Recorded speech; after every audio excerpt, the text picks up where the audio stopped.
그 시험주 지식되지 않고 들어가는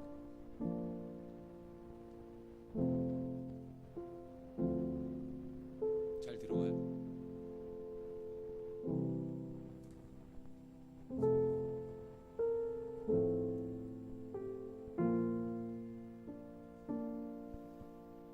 오늘 이렇게 해봐요.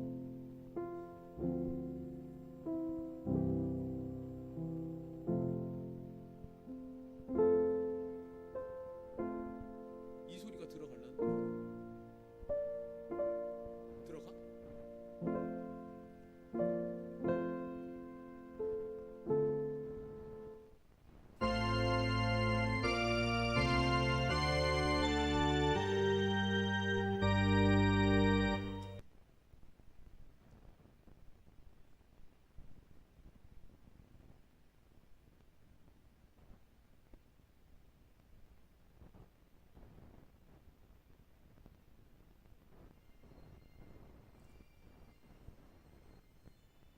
시작할게.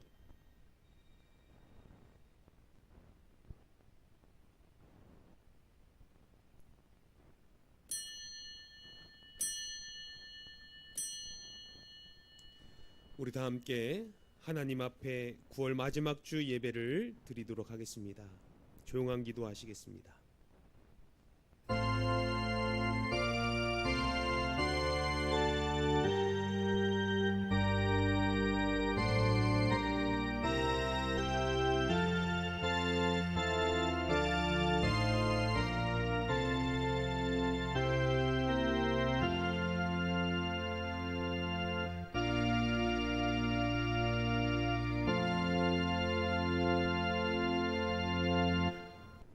이러므로 땅에서 자기를 위하여 복을 구하는 자는 진리의 하나님을 향하여 복을 구할 것이요 땅에서 맹세하는 자는 진리의 하나님으로 맹세하리니 이는 이전 환난이 잊어졌고 내 눈앞에 숨겨졌음이라.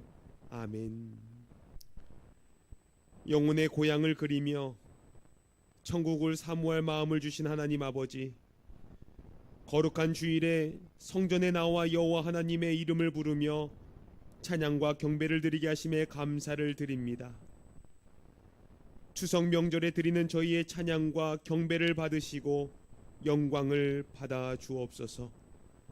저희가 하나님께 나온 것은 세상에서 육신의 고향을 찾고자 함이 아니라 하늘에 있는 영혼의 고향을 찾고자 함이니 진리의 말씀으로 환난에서 벗어나게 하시고 자유를 얻어 마음의 평안과 삶의 기쁨을 누리게 하여 주시옵소서. 우리에게 영혼의 고향을 주시는 예수 그리스도의 이름으로 기원하옵나이다. 아멘. 찬송가 8장을 찬양하시겠습니다. 찬송가 8장입니다.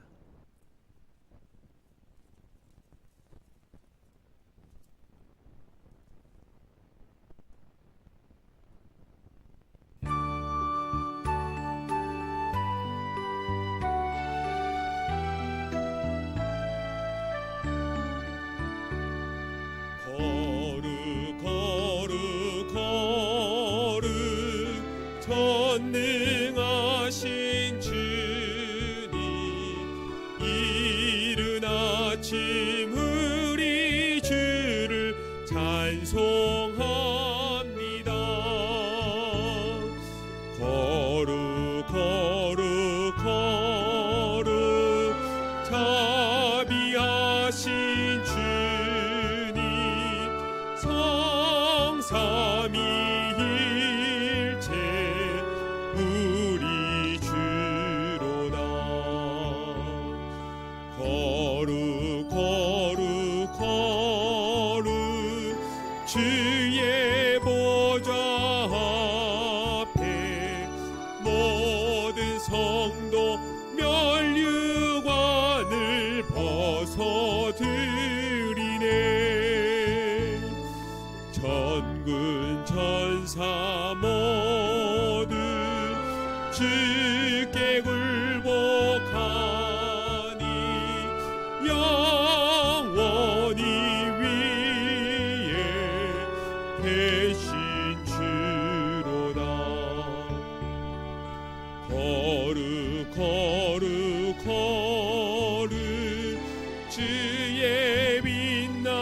영광 모든 죄 있는 어두워 볼 수 없도다.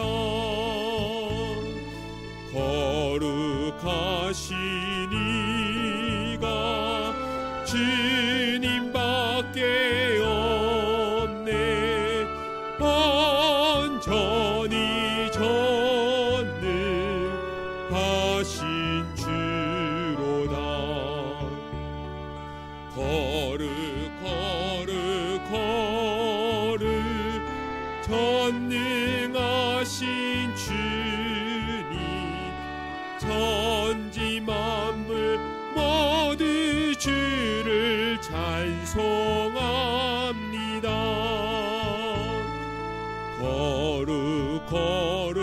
거룩 전능하신 주님, 성삼위일체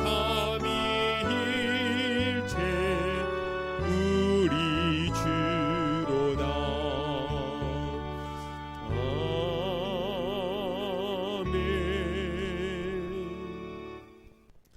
교독문 74번을 함께 교독하시겠습니다. 교독문 74번 마태복음 5장 말씀입니다.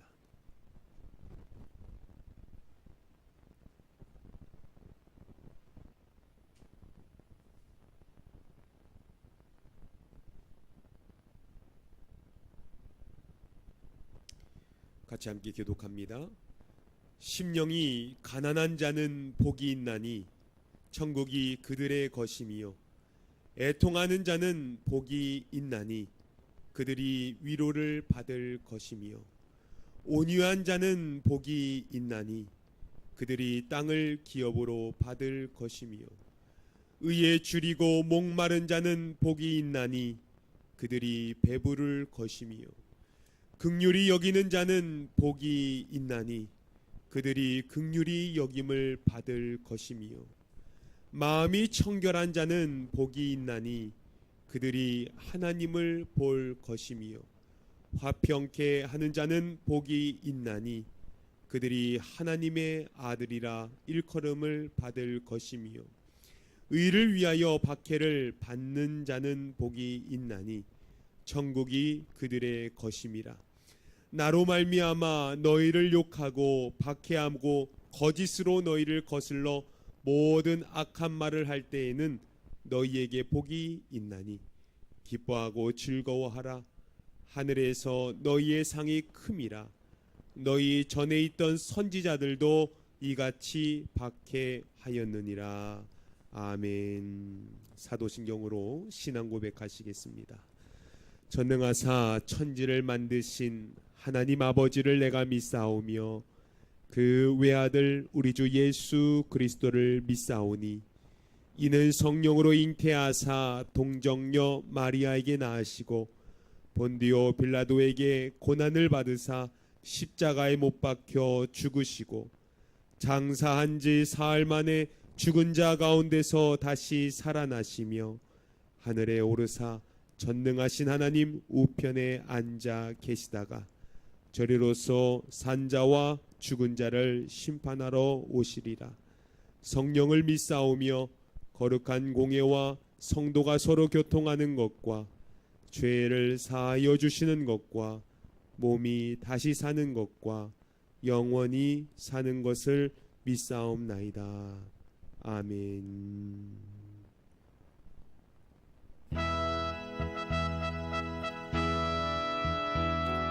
성부 성자와 성령 찬송과 영광 돌려보내세. 대초로 지금까지 또 영원 무궁토록 성삼위께 영광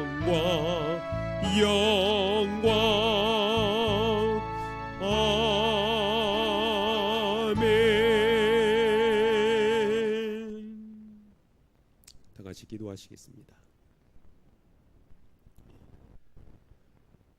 창세전에 우리의 영혼을 창조하시고 세상에 태어나게 하신 하나님 아버지, 천국을 사모하는 믿음으로 세상이 주는 기쁨에 속아 헛된 세월을 보내지 않게 인도해 주심에 감사를 드립니다. 추석 명절마다 수많은 백성이 즐거운 삶을 위해 많은 돈을 써가며 오락과 취미생활을 즐기지만 영혼의 고향인 천국을 등지고 세상을 즐긴 죄를 고백하오니 용서하여 주시옵소서. 하나님, 우리가 천국을 소망하는 우리들의 삶 속에 긍휼함을 베푸시기를 간절히 원합니다. 우리의 머리카락까지도 세시며 우리의 모든 형편을 아시는 주님, 코로나 바이러스로 인하여 이 재앙이 길어지고 있음을 고백합니다. 이제는 이 아픔이 우리의 일상이 되어버린 것처럼 우리 모두 깊은 신음 가운데 있습니다. 주님, 우리의 부르짖는 소리를 들어주옵소서. 수많은 말들이 아니라 오직 마음의 진실함으로 주님을 간구하오니 우리를 도와 주시옵소서. 이 재앙이 속히 멈추게 하시고 확진자들을 회복시켜 주시옵시고 격리된 사람들과 유족들을 위로하여 주시고 삶의 기반이 무너져 내린 어려운 이웃들을 돌봐 주시옵소서. 특별히 위정자들과 의료진 그리고 봉사자들에게 지혜와 능력을 허락하여 주시기를 간절히 원합니다. 하나님, 우리의 가정을 위하여 간절히 기도하오니 가정을 통해 일하시고 가정을 통해 복을 주시는 주님을 찬양합니다. 저희 가정을 세우시고 지금까지 지켜주신 것도 하나님의 은혜인 줄 믿고 간절히 기도합니다. 먼저 사랑하는 부모님의 건강을 지켜주셔서 하루하루 행복한 삶이 되도록 인도하시고 또 우리의 다음 세대를 지켜주셔서 험난한 세상을 믿음으로 이기도록 붙잡아 주시고 지혜와 명철을 더하여 주시옵소서. 코로나19와 경제 불황으로 많은 일터가 어려움을 맞이했습니다. 앞길을 고민하는 저희 가정에 길을 열어주시고 저희 가정에 일용할 양식이 떨어지지 않도록 돌보아 주시옵소서. 이번 추석 명절을 맞이하여 서로 사랑하고 축복하는 가정이 되기를 간절히 원합니다. 주님, 우리에게 하나님의 놀라우신 긍휼을 베풀어 주시옵소서. 하나님, 특별히 오늘 예배를 드리며 함께 마음을 한 주의 백성들을 기억하시사 하나님, 우리들이 주의 말씀에 감동과 감화가 있게 하시고 또 하나님께서 우리에게 들려주시는 귀한 말씀을 사모하는 마음을 더하여 주셔서 오늘 성령의 열매를 맺는 귀한 첫걸음이 될 수 있도록 인도하여 주시옵소서. 주님, 우리 금메달교회가 하나님의 귀한 아름다운 복음의 말씀으로 세운 교회가 되어서 빛과 소금의 역할을 잘 감당하는 교회가 되게 하여 주시옵소서. 하나님 아버지는 거룩한 신분이 오니 하나님 우리를 거룩하게 하시고 그리스도의 향기를 드러내는 귀한 성도가 되게 인도하여 주시옵소서. 하나님, 교회를 위해서 이모저모 헌신하는 충성자들을 기억하여 주시옵시고 그들에게 성령이 주시는 기쁨과 은사가 넘치게 하여 주시옵소서. 오늘 드리는 예배 가운데 영광 받으시기를 예수 그리스도의 이름으로 기도드리옵나이다. 아멘.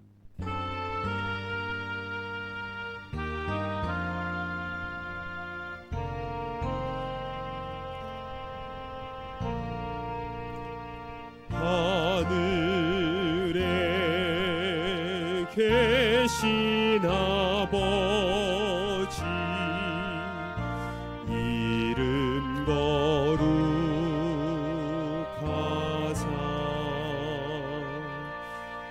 주님 나라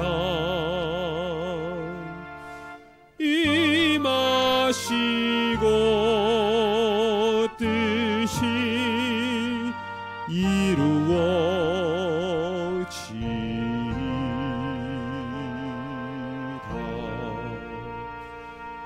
일용 생활 양식 주시고 우리들의 큰 죄 다 용서하옵시고 또 시험에 들게 마시고 악에서 구원하소서. 내게 주의 나라 주의 권세 주의 영광 영원히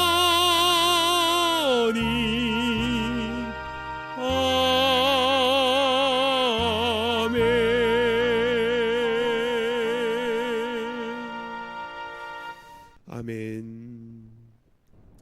오늘 하나님께서 우리에게 주시는 말씀은 요한 1서 4장 7절에서 13절까지 있는 말씀입니다.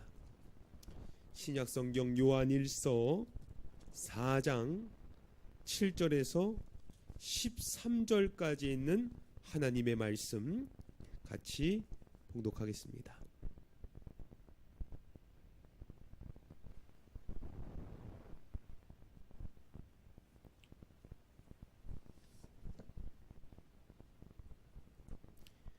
요한일서 4장 7절에서 13절까지 있는 말씀 우리 같이 함께 봉독합니다. 사랑하는 자들아 우리가 서로 사랑하자.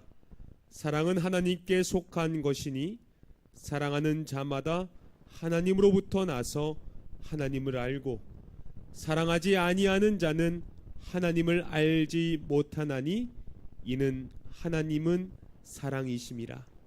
하나님의 사랑이 우리에게 이렇게 나타난 바 되었으니 하나님이 자기의 독생자를 세상에 보내심은 그로 말미암아 우리를 살리려 하심이라. 사랑은 여기 있으니 우리가 하나님을 사랑한 것이 아니요 하나님이 우리를 사랑하사 우리 죄를 속하기 위하여 화목제물로 그 아들을 보내셨음이라. 사랑하는 자들아 하나님이 이같이 우리를 사랑하셨은즉 우리도 서로 사랑하는 것이 마땅하도다.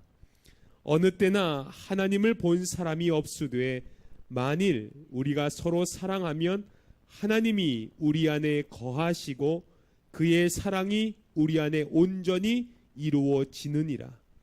그의 성령을 우리에게 주심으로 우리가 그 안에 거하고 그가 우리 안에 거하시는 줄을 아느니라. 아멘. 할렐루야. 추석을 맞이하여 우리가 또 9월 마지막 주 예배를 드리고 있습니다.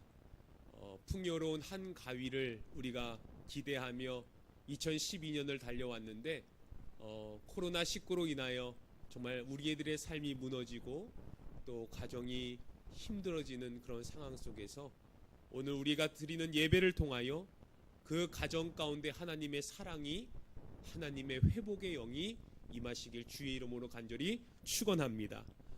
우리가 오늘부터 성령의 9가지 열매를 가지고 함께 말씀을 나누고자 합니다. 우리 갈라디아서 5장의 말씀을 보게 되면 이 성령의 9가지를 이야기하고 있습니다. 5장 22절부터 23절까지죠. 사랑, 희락, 화평, 인내, 자비, 양선, 충성, 온유, 절제를 이야기하고 있습니다. 저희가 매주 하나씩 하나님의 말씀을 같이 함께 나눌 터인데 오늘은 그 중에 가장 첫 번째인 사랑에 대해서 하나님의 말씀을 나누고자 합니다. 여러분, 우리가 신앙생활을 하면서 하나님께로부터 가장 강력하게 오는 권위는 그 한 가지 사랑이라는 단어입니다. 오늘 7절의 말씀을 보게 되면 사랑하는 자들아 우리가 서로 사랑하자. 사랑은 하나님께 속한 것이니 사랑하는 자마다 하나님으로부터 나서 하나님을 알고 라고 이야기합니다. 사랑하자. 사랑은 하나님께로부터 온다 라고 이야기합니다. 여러분, 그렇기 때문에 사랑하는 것보다 더 강력한 것은 없다라는 겁니다. 사랑을 할 줄 알아야, 그 사랑을 알아야 하나님을 믿게 되는 것이고 하나님을 알게 되는 것이고 우리가 하나님 사랑과 이웃 사랑에 대해서 분명하게 살아갈 수 있는 놀라운 힘이 우리 안에 능력으로 나타나기 때문에 그렇죠. 여러분, 교회와 강단에서 선포되는 이 가장 강력한 것 중에 하나가 사랑이다라는 거예요. 여러분, 우리가 잘 아는 이야기 말씀이 있죠. 여러분, 믿음, 소망, 사랑, 그 가운데 제일은 무엇이라고요? 사랑이라는 거예요. 여러분, 우리가 찬양이 있습니다. 내가 천사의 말을 한다고 할지라도 뭐가 없으면, 사랑이 없으면 아무 말도 아니다라는 거예요. 아무리 좋은 말, 아무리 그 사람에 대해서 정말 좋은 이야기를 해도 사랑하는 마음이 없으면 아무것도 아니다. 또 산을 옮길 만한 믿음이 있어도 뭐가 없으면, 사랑이 없으면 아무것도 아니다라는 거예요. 내가 몸을 내어줘 불사르게 한다라고 할지라도 뭐가 없으면, 사랑이 없으면 아무것도 아니다라는 거예요. 왜 사랑이 중요한가? 여러분, 사랑이 아니면 안 되는 것이 우리들에게 너무나 많이 있습니다. 그 어떤 좋은 것도 사랑이 없으면 불완전하기 때문에 우리는 그 사랑을 가지고 우리는 신앙을, 하나님을 찬양하며 예배 드려야 된다라는 거예요. 여러분, 우리가 믿음을 지키기 위해서, 또 우리가 가지고 있는 소망을 지켜내기 위해서 어떻게 노력하며 살아가고 있습니까? 때로는 우리가 믿음을 위해서 선한 싸움을 싸우기도 합니다. 우리가 또 소망을 품기 위해서 우리들의 자신을 끝까지 인내로 이끌어가는 그런 훈련들을 하고 노력들을 한다라는 거예요. 그러나 여러분, 이것들은 싸워서 쟁취하여 내 것으로 소유할 수 있는 믿음과 소망이라면 사랑은 쟁취하는 것이 아니다라는 거죠. 사랑은 사람들과 싸워서 이루어지는 것이 아니다라는 거예요. 그렇기 때문에 믿음, 소망, 사랑을 이야기하는 고린도전서 13장의 그 이야기는 분명히 사랑으로 말미암아 모든 것들이 완전해질 수 있다는 것을 거듭 이야기한다는 겁니다. 여러분, 요즘에 정의를 많이 외칩니다. 그래서 이 정의에 불타는 사람들이 정말로 많이 있어요. 근데 정의는 뭡니까? 곰곰이 정의라는 이 단어를 보게 되면 좋아 보이고 공평해 보이지만 결국엔 정의라는 이름으로 편을 가르기 시작하고 내 편이 아니면 상대방과 상대를 하지 않는 그러한 아픔들을 낳습니다. 여러분, 이 정의는요, 싸워서 한쪽 편 가르기를 하지만 사랑은 서로를 안아주기 시작하고, 사랑은 화목하게 하고, 사랑은 둘이 함께 할 수 있는 것을 이야기하고 있다라는 것이죠. 여러분, 부부간에 서로 싸움을 합니다. 서로가 옳다고 싸우다가 갈라지게 되죠. 또 형제간에 서로 옳다고 주장하다가 형제간의 사이가 멀어지는 경우도 있습니다. 결국엔 정의라는 것은 나의 편을 만들다 나의 편이 되지 않으면 편가르기식으로 되어버린다라는 거예요. 여러분, 우리들이 오늘 말씀을 보면서 이 사랑이라는 이 넓은 의미를 여러분과 같이 함께 생각했으면 좋겠어요. 하얀 종이에 조그만한 점이 찍혀 있으면 여러분들은 무엇을 바라보게 됩니까? 하얀 종이에 점을 보게 되죠. 그러나 사랑이라는 이 단어는 이 점만 보는 것이 아니라 이 종이 자체를 볼 수 있는 것이 사랑이다라는 거예요.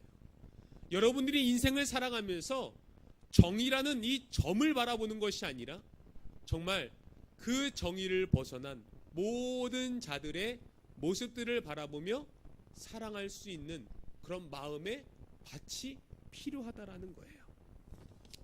여러분, 오늘 10절의 말씀을 같이 한번 다시 읽어보겠습니다.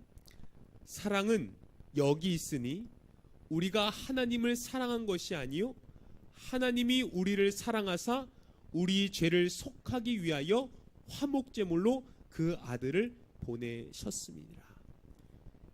여러분, 사랑이 여기 있다라고 이야기합니다. 여러분, 우리가 말하는 사랑은 우리 인간의 본성에서 나오는 것이 아니라 하나님께로부터 나온다라는 거예요. 하나님이 우리를 사랑하신 그 사랑에서 우리들이 가지고 있는 사랑이 시작된다라는 것이죠. 내가 사랑하고 싶어 내가 시작하는 것이 아니라 하나님이 사랑이시니 하나님이 그 사랑을 시작함으로 말미암아 우리들의 사랑은 시작한다라는 거예요. 하나님은 우리에게 정의를 가지고 따지지 않으십니다. 우리를 사랑하셔서 우리 죄를 위하여 화목제물을 아들을 우리에게 주셨다라는 거예요.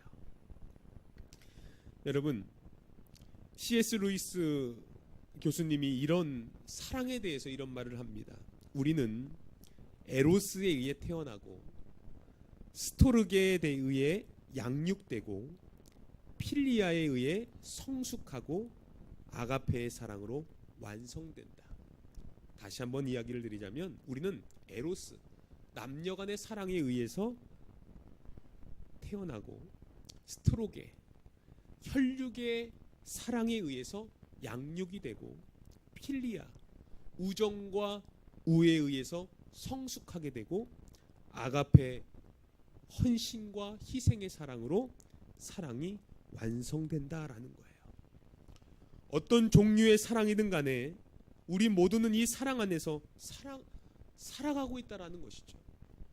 우리 크리스천들에게 이 사랑의 요구라는 것이 아주 특별합니다. 7절부터 8절까지 그 사랑의 요구에 말씀하고 있는데 같이 함께 봉독합니다. 사랑하는 자들아 우리가 서로 사랑하자. 사랑은 하나님께 속한 것이니 사랑하는 자마다 하나님으로부터 나서 하나님을 알고 사랑하지 아니하는 자는 하나님을 알지 못하나니 이는 하나님은 사랑이심이라. 사랑은 하나님께 속한 것인즉이라고 이야기합니다. 사랑하는 자마다 하나님께로부터 나서 하나님을 안다라는 거예요. 이것을 반대로 이야기하면 사랑하지 않는 사람은 하나님을 알지도 못하고 하나님의 사랑이 될 수 없다라고 분명하게 이야기하고 있습니다.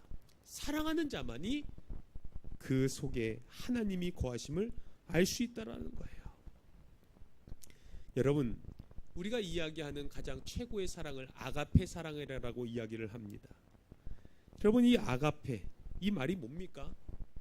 주님은 사랑이요, 희생적인 사랑이고 또 우리들에게 주는 사랑이요, 조건을 뛰어넘는 사랑이요, 철저하게 상대방의 유익을 구하는 사랑이다라는 것을 말해준다라는 것이죠.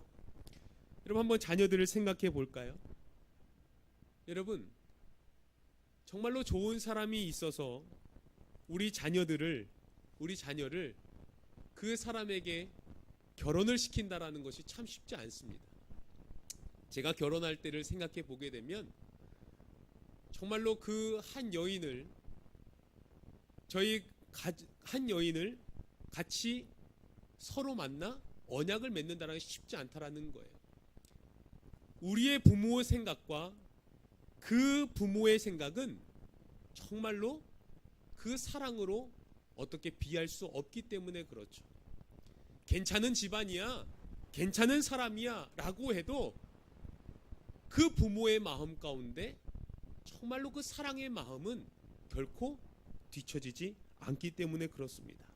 그런데 하나님께서 우리를 어떻게 사랑하십니까? 하나님이 세상을 이처럼 사랑하사 독생자를 주셨다라는 거예요. 분명히 주님께서 우리를 사랑하시는데 우리의 죄로 인하여 주님의 아들인 독생자 예수를 우리 가운데 보내주셨다라는 그 사랑을 생각해 보자라는 거예요. 여러분들의 자녀를 그냥 내가 생각하고는 좋은 가정에 보낼 때에도 내 마음이 쓰라리고 아픈데 죄인들을 위하여 예수 그리스도를 이 땅 가운데 보내시는 그 하나님의 마음을 우리들이 깨달을 때 얼마만큼 우리들의 마음 가운데 주님의 감동이 있을까? 여러분, 그 헌신과 희생의 화목제물로 말미암아 우리 가운데 주님을 보내셨다라는 것. 아, 하나님의 사랑이 이런 거구나. 아, 아가페의 사랑이 정말 이유 없는 사랑이구나. 아버지의 마음속에서 무조건 사랑하고 포기할 수 없는 그 이유를 다 내려놓으시고 주님은 우리에게 예수 그리스도를 보내주셨다라는 거예요. 여러분, 하나님이 우리를 보시는 순간, 하나님이 우리의 죄를 바라보시는 순간, 그 사람의 자격과 그 사람의 관계의 판단의 문제가 아니라 그냥 우리를 사랑하시기 때문에 독생자 예수 그리스도를 이 땅에 보내셨다라는 거예요. 예수님이 십자가에 달려 돌아가시기 전에 제자들을 만나서 이렇게 말씀하십니다. 요한복음 13장 34절에서 35절이죠. 새 계명을 너에게 주노니 서로 사랑하라. 내가 너희를 사랑한 것 같이 서로 사랑하라. 너희가 서로 사랑하면 이로써 모든 사람이 너희가 내 제자인 줄 알리라. 사랑이야말로 우리가 그리스도의 제자임을 드러내는 거예요. 우리가 사랑할 때 하나님께 속한 자이라는 것을 분명하게 증거할 수 있다라는 거예요. 말씀을 잠깐 보자면 우리에게 요구하는 사랑은 우리를 사랑하신 하나님으로부터 시작한다라는 것. 오늘 말씀으로 다시 돌아와서 요한일서 4장 11절에서 12절의 말씀을 보면 사랑하는 자들아 하나님이 이같이 우리를 사랑하셨은즉 우리도 서로 사랑하는 것이 마땅하도다. 어느 때나 하나님을 본 사람이 없으되 만일 우리가 서로 사랑하면 하나님이 우리 안에 거하시고 그의 사랑이 우리 안에 온전히 이루어지느니라. 우리가 사랑할 때 우리에게 하나님이 보이기 시작하는 거예요. 그런데 이 마땅한 사랑으로 사는 것이 참 쉽지 않습니다. 그 사랑으로 하나님이 어떤 분이시라는 것을 드러내는 삶이 정말 우리들 가운데 어렵다라는 거예요. 신앙생활이 힘들어지고 신앙생활이 어려워질 때 여러분, 우리 신앙에 고민이 없다라는 것은 우리가 사랑하지 않으려고 할 때 우리의 신앙 가운데 고민이 없습니다. 내가 정말로 예수를 잘 믿는 것인지, 내가 정말 하나님 앞에 좋은 선택을 한 것인지, 정말 내가 예배를 드리면서 하나님의 임재를 경험하는 것인지, 그것은 내가 정말로 주님을 사랑하고 있는가.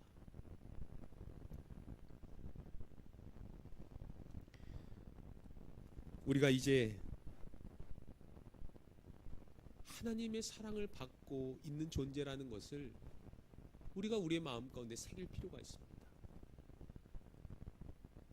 주님께서 우리를 먼저 사랑하셨고, 그리고 주님이 우리를 위하여 그 아들을 화목제물로 보내주셨기 때문에 이 믿음이 우리 가운데 확실하지 않으면 우리가 이 세상을 살아가는데 어려움밖에 올 것이 없다라는 거예요. 우리가 주님이 먼저 사랑하는 것을 분명하게 믿는다면 우리가 그 신분에 걸맞는 삶을 살아야 됩니다. 10절의 말씀입니다. 사랑은 여기 있으니 우리가 하나님을 사랑한 것이 아니요 하나님이 우리를 사랑하사 우리 죄를 속하기 위하여 화목제물로 그 아들을 보내셨습니다. 하나님이 우리를 너무나 사랑하셨어. 우리 죄를 위하여 화목제물로 아들을 주실 정도로 우리를 사랑하셨다는 것. 하나님이 어떤 존재라는 것을 분명하게 우리들에게 보여주셨다는 거예요. 제가 사랑하는 우리 가족을 생각해 보면서 저희 첫째 아들이 자꾸만 뭐를 사고 싶을 때가 참 많습니다. 장난감을 사고 싶고 또 먹는 것을 사고 싶을 때가 많아요. 그런데 엄마에게 이야기를 하자면 엄마는 그것을 철저하게 단호하게 끊을 때가 많습니다. 안 돼. 너 그것도 있잖아.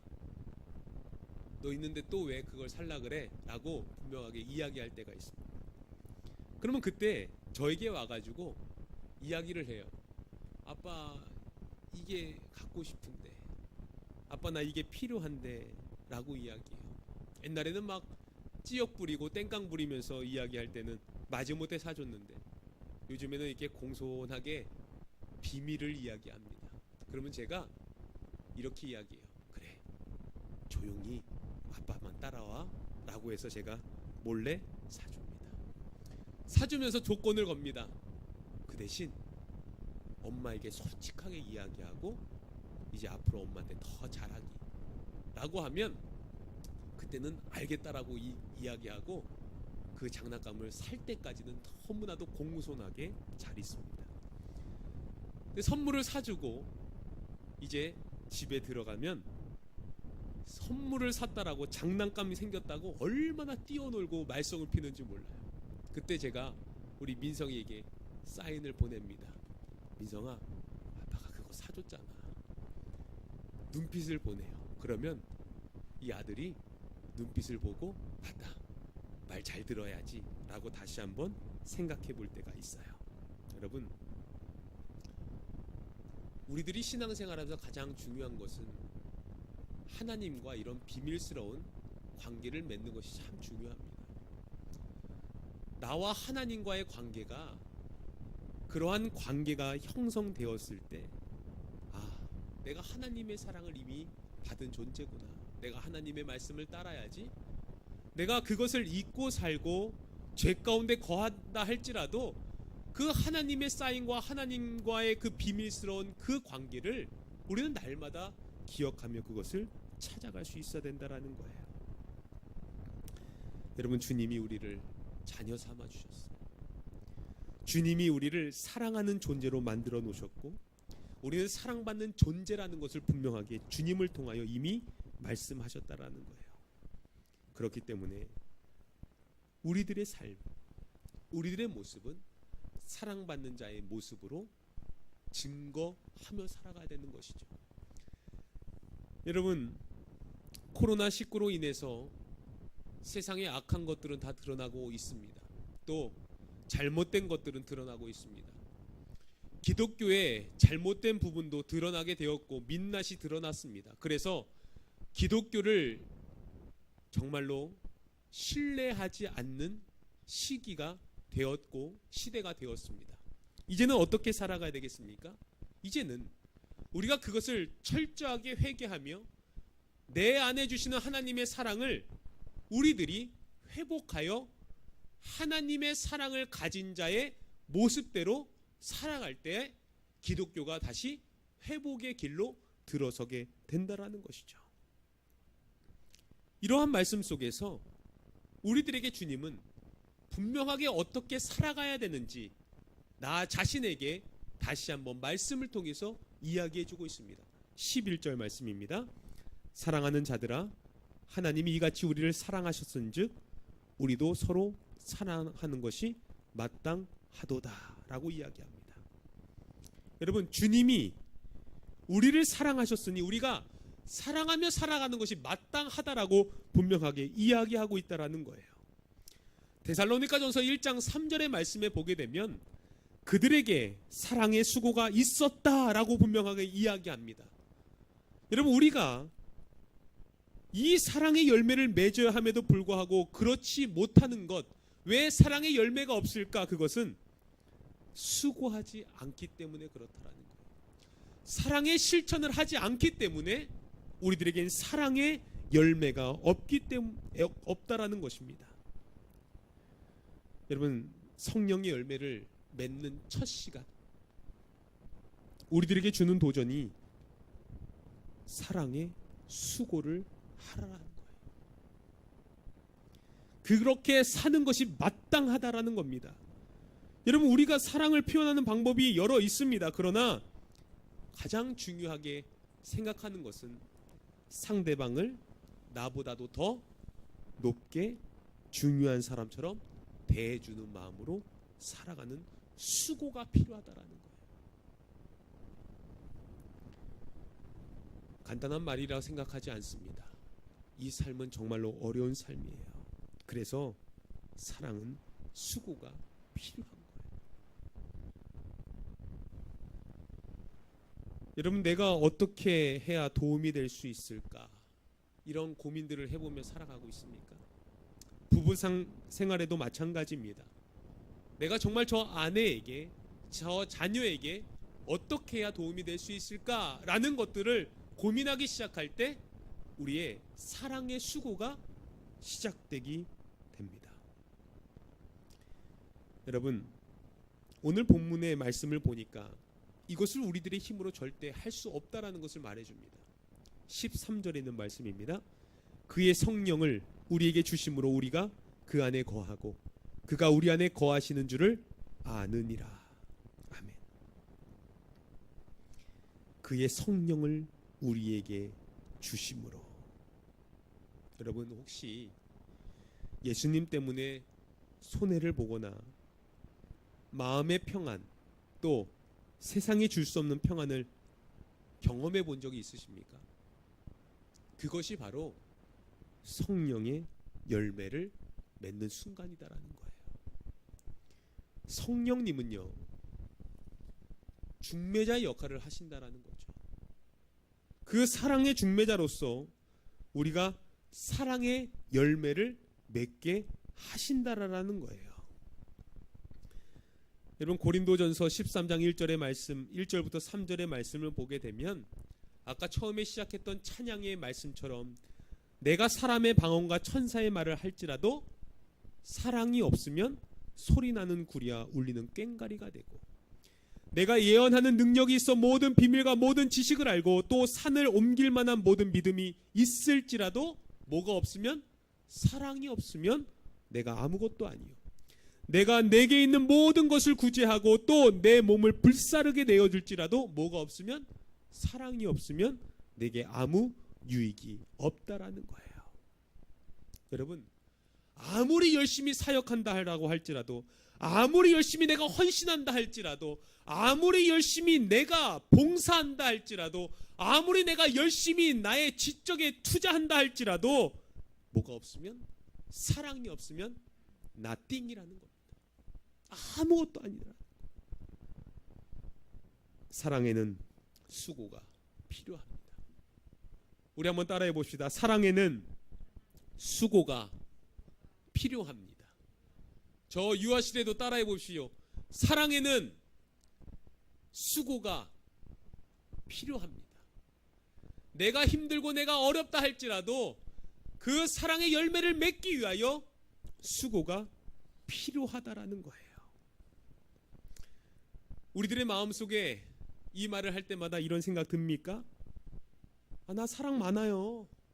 내 자식도 사랑하고요, 내 친구도 사랑하고요, 내 가정도 사랑하고요, 내가 하는 일도 사랑해요. 여러분, 그런데 가장 중요한 것은 사랑의 방식이죠. 여러분, 성령님의 인도하심을 따라 그 사랑의 인도함을 받아야 열매를 맺는 사랑을 경험할 수 있다라는 거예요. 내가 그냥 쏟아내는 그러한 나의 헌신 말고 주님의 사랑의 열매가 맺히는 그러한 헌신이 필요하다라는 겁니다. 예수님께서 제자들을 데리고 마지막으로 세족식을 합니다. 여러분, 근데 세족식을 할 때 섬기는 마음으로 발을 닦을 때 꼭 생각해야 되는 것이 있죠. 섬김의 방식이 있다라는 거예요. 여러분, 갑자기 끓는 물을 가지고 상대방의 발을 닦으면 그 상대방이 좋아하겠습니까? 얼음장의 물을 가지고 예수님이 발을 씻기셨다면 그것에 제자들이 그 사랑을 느낄 수 있었을까요? 사랑에는 방식이 있습니다. 진짜 중요한 방식. 여러분, 내가 너를 사랑한다 보다 내가 너를 어떻게 사랑한다가 중요한 것이라는 거예요. 성령님께서 우리 안에 계셔서 우리를 보게 하시는 방식으로 하나님께서 우리에게 보여주신 사랑의 방법이 있다라는 거예요. 주님은 우리를 향하여 오늘 말씀 속에서 하나님이 원하시는 대로 사랑한 것이 아니라 우리를 위하여 당신의 독생자 예수를 보내주시는 사랑의 방식을 우리들에게 전해주었습니다. 여러분, 오늘 하나님의 말씀을 다시 한번 되새기면서 묵상했으면 좋겠어요. 하나님의 사랑은 하나님의 마음대로 사랑한 것이 아니에요. 우리를 사랑하사 우리처럼 되었던 그 사랑을 우리에게 말씀하고 계십니다. 여러분, 우리가 교회에서 서로를 사랑한다라는 말 익숙하지 않죠. 그러나 성령의 인도함 따라 그 사랑이 익숙해야 합니다.